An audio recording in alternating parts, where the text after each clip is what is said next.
Dami na pinagbago ng Quezon City Hall. Dati ito lang yung building na to, ngayon kaliwat kanan na, parang one stop shop na ito.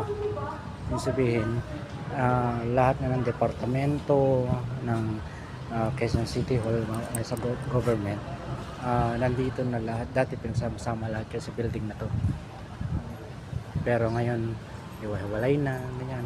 Katulad yung anong building yung nasa dulo na yan, pero sa ilalim yung Pag-ibig. Tapos ang library nandito banda, na dating nandun sa likod nito, dami na.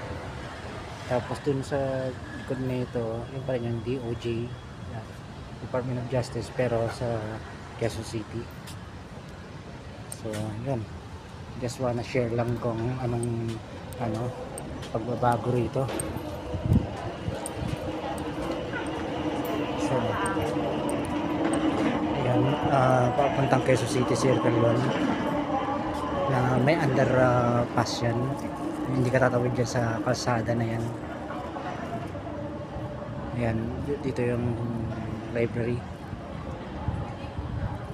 So it's ano pa lang 11 o'clock. May naantay lang ako ng 1 o'clock. So ang tagal ko mag-aantay.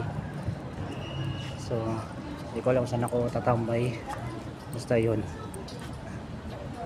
Sa mga hindi pa nakapag-follow, subscribe sa aking channel o sa page, feel free to do so. God bless you always. Stay safe. Bye for now.